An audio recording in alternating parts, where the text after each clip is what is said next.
वर्षों में 1 लाख करोड़ रुपए से ज्यादा की चैरिटी इस देश के लिए करेंगे। लोग पूछते हैं स्वामी रामदेव 4 बजे से लेकर के रात को 10 बजे तक इतना पुरुषार्थ क्यों करता है?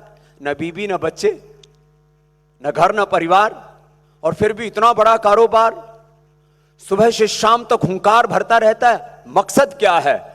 मकसद कोई घर परिवार बसाना नहीं, मकसद इस बसी हुई दुनिया को उजड़ने से बचाना है।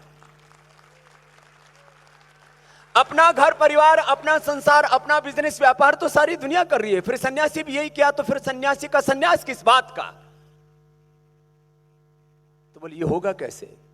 कम से कम 5 कंपनियों की लिस्टिंग होगी जिनका नेटवर्थ, जिनका मार्केट कैप कम से कम 5 लाख करोड़ रुपए से ज्यादा होगा।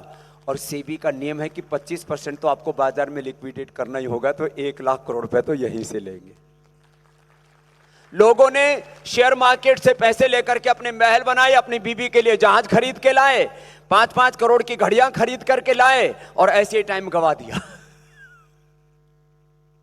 स्वामी रामदेव को कोई शौक नहीं है, न घड़ी का शौक है।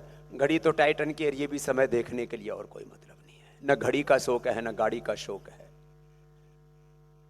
न मोबाइल का शौक है, न सोना चांदी का शौक है।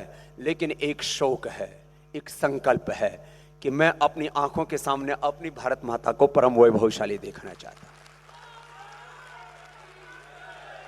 और इस भारत माता को परम वैभवशाली बनाने के लिए अखंड प्रचंड पुरुषार्थ करते हुए अकेला ही नहीं, आप सबको साथ में लेकर के आगे बढ़ना चाहता हूं। इसलिए देश के वो प्रबुद्ध जन जिन्होंने अलग अलग क्षेत्रों में इस राष्ट्र निर्माण के लिए अपनी अपनी एक भूमिका निभाई है, अब एक नई उड़ान के लिए, एक नई भूमिका के लिए आपको तैयार करने के लिए हमने आमंत्रित किया है कि 1 लाख से ज्यादा बच्चे जब पूरी दुनिया के 200 देशों के आकर के पतंजलि विश्वविद्यालय में पढ़ेंगे, यूरोप के भी बच्चे आएंगे, मिडिल ईस्ट के भी बच्चे आएंगे, अमेरिका के, ब्रिटेन के भी बच्चे आएंगे, ऑस्ट्रेलिया के भी बच्चे आएंगे।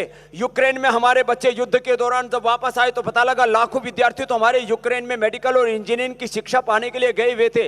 रसिया से बच्चे आएंगे, चाइना से भी बच्चे आएंगे, और चाइना के बच्चों को इस तरह से हम घड़ देंगे कि चाइना युद्ध करने की नहीं, भारत के सामने नतमस्तक होने के लिए तैयार हो जाएगा। इस तरह से, क्योंकि भारत तो उसका गुरु है।